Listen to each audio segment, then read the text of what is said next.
It's Calgary's podcast on the Canada's Podcast Network.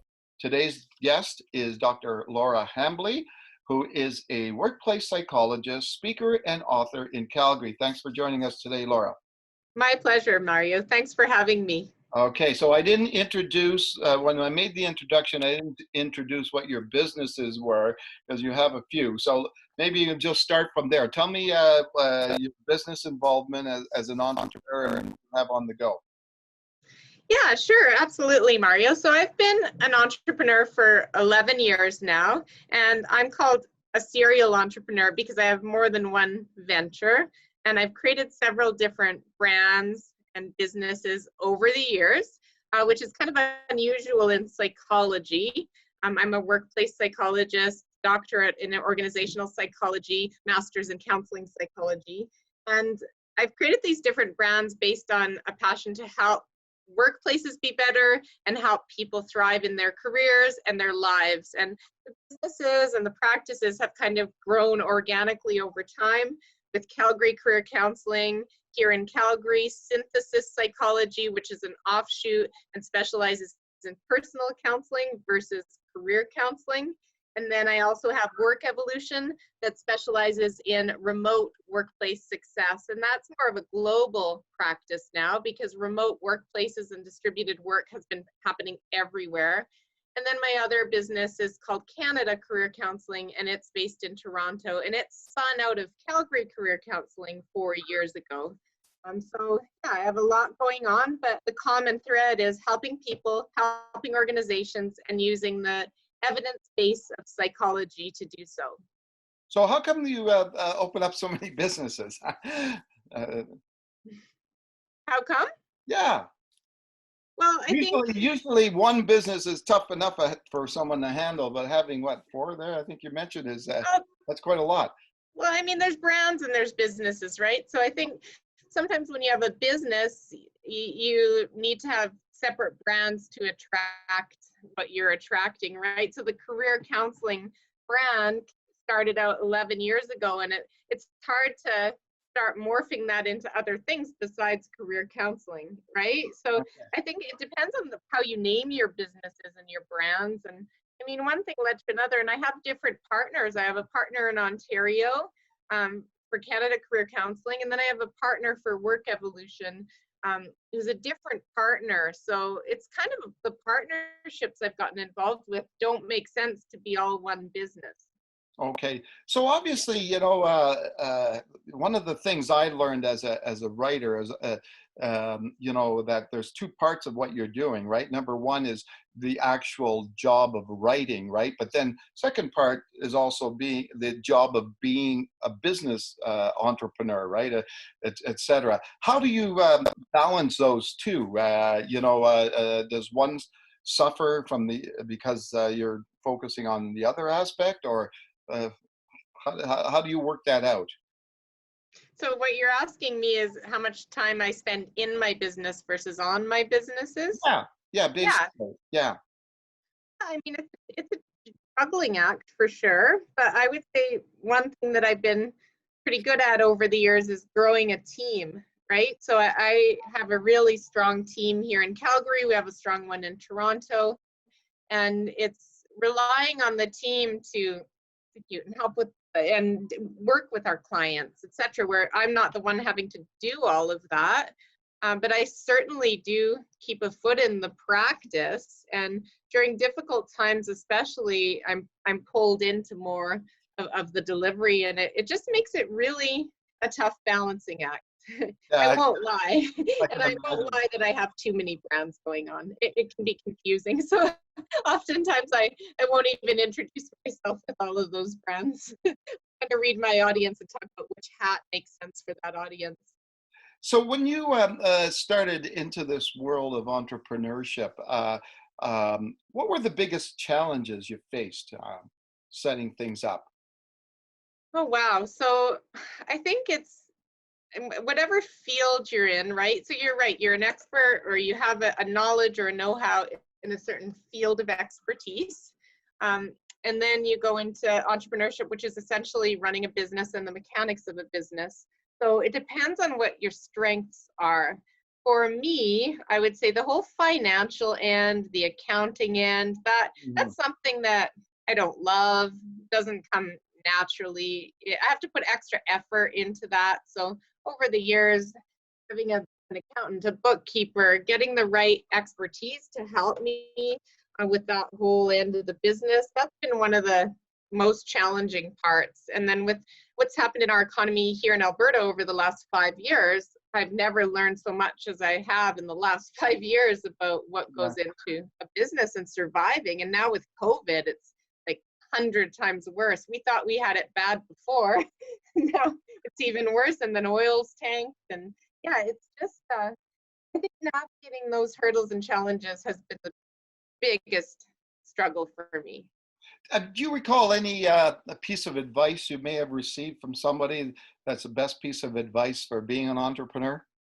Align yourself with the right supports and allies. So allies that bring different expertise into your life. So don't try to be good at everything. Figure out what you're best at and what you enjoy most. So the intersection of what you enjoy and what you're good at is the sweet spot.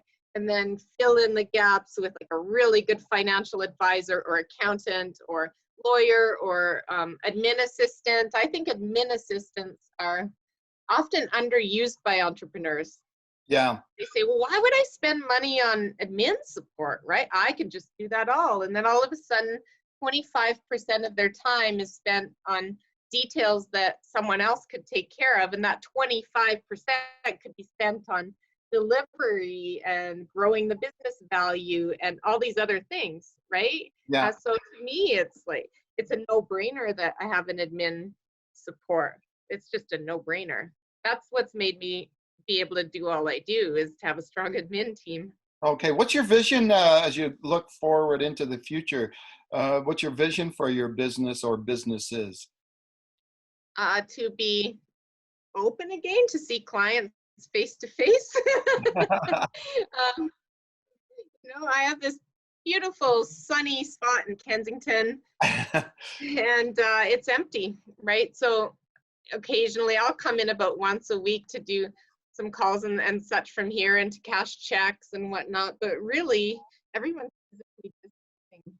Like, for the most part, we're all working from home and we're seeing clients remotely. So my hope is to get back to, somewhat of a new normal. And I know that the new normal will be a transition. But it's been very difficult with the uncertainty of this. Difficult for entrepreneurs like myself.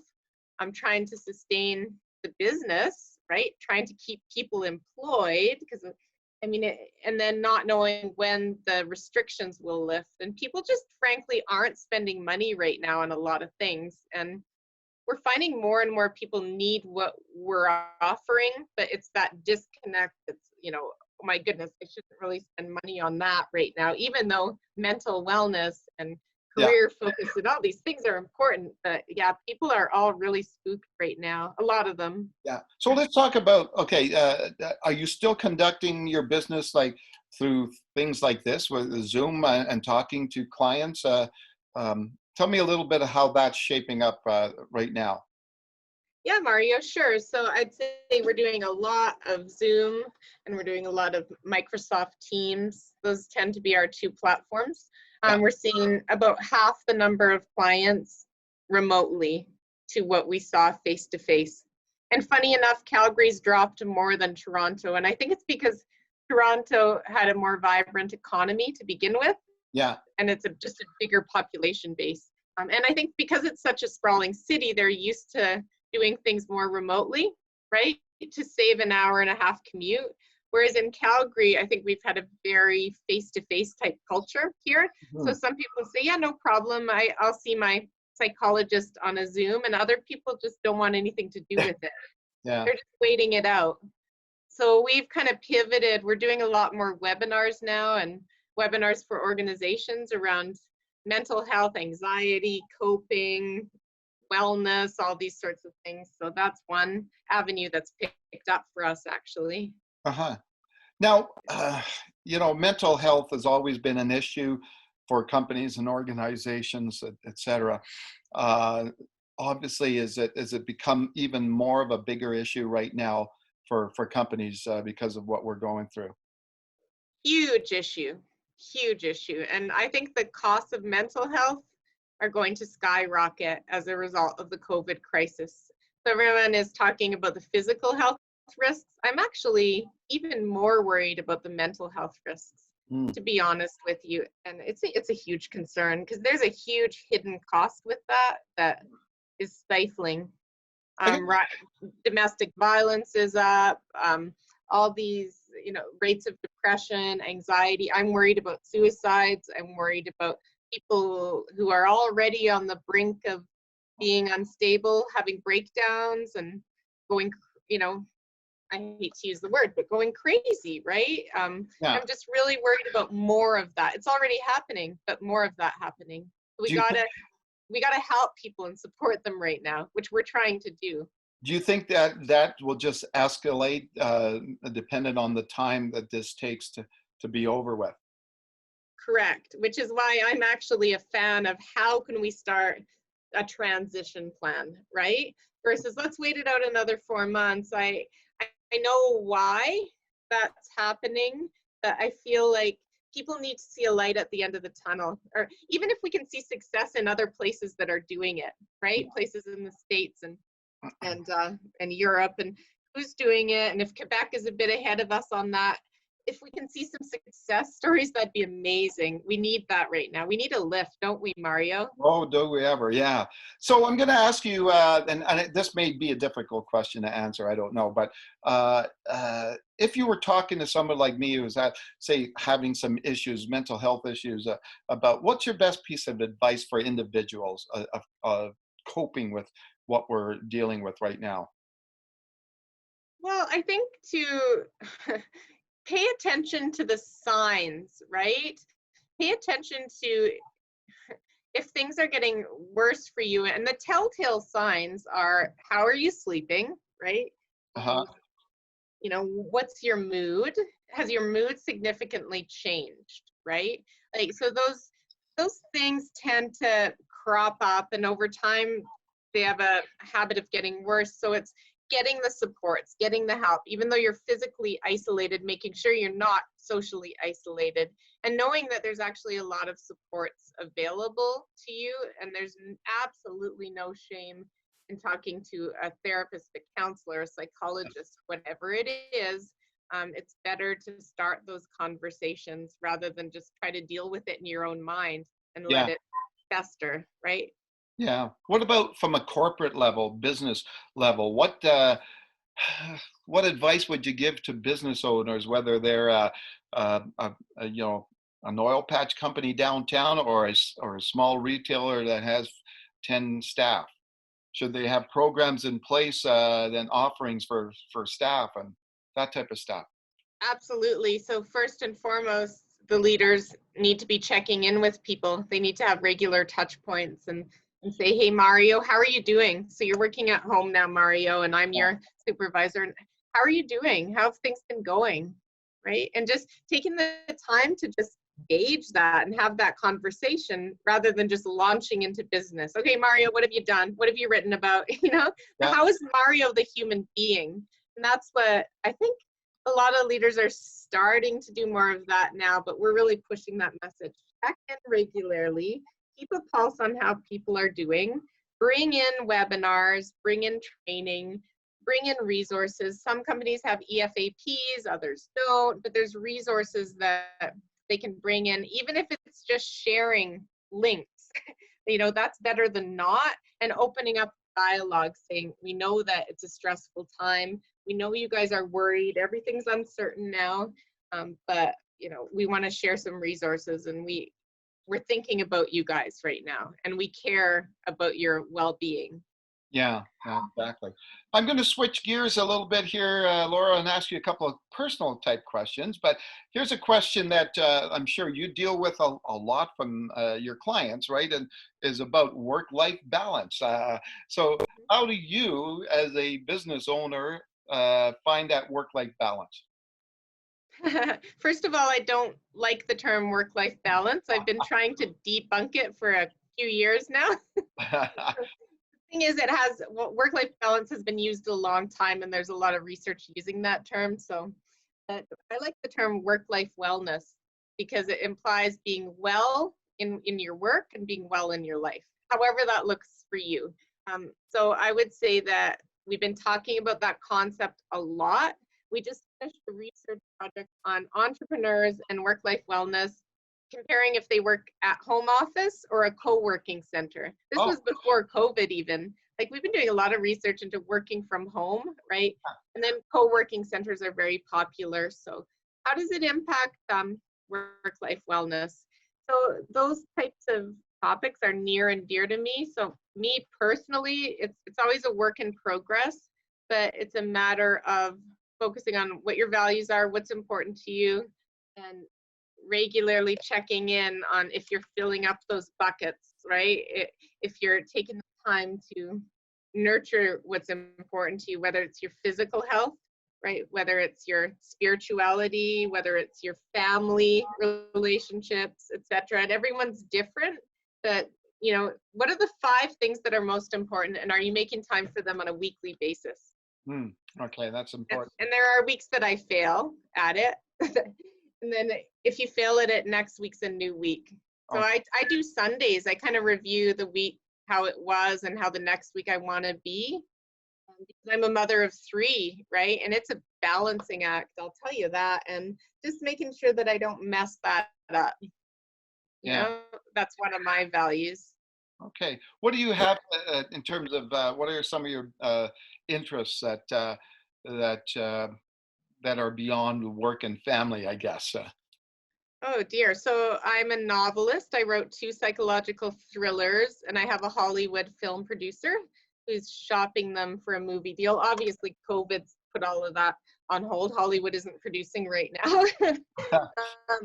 But I love creative. I'm a creative person, right? I love creating. That's why I've innovated so many businesses, I think. I have this creative gene, and I've taken it out. Yeah. My businesses. But I love writing. I love squash. Can't play squash right now either. Oh, there, yeah. I love traveling. Can't do that. I love advocacy work, and I'm an advocate to stop sex trafficking and advocate against violence towards girls and women. So that I can still do, and that I am doing stuff on. Okay. So yeah, I just wear lots of different hats. Okay. You mentioned you love traveling. Do you have any special place that you love the most to visit? Oh dear. I would say I love Palm Springs. That would be near and dear. And I like the usual culprits, right? Like Hawaii and Mexico and Dominican. Okay. And yeah, and I like Europe, but not regularly. Europe's a big adventure. Yeah. But I do love Europe. I love Australia. I'd say my happiest place in the world is Australia. Oh, cool. Why do you say that? I just love the culture, love the people, love the climate, diverse. I like their work-life culture there.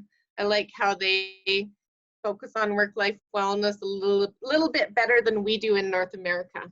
Oh, okay then. Excellent. Okay, speaking of traveling, I'm going to present a different scenario to you, okay? And I'll ask you a couple of questions. So if you could just imagine, we're going to take you to a small, beautiful tropical island in the middle of the ocean. It has one phone booth, no other technology. We're going to drop you off there, and at any point, you can pick up the phone there and call us, and we'll come pick you up.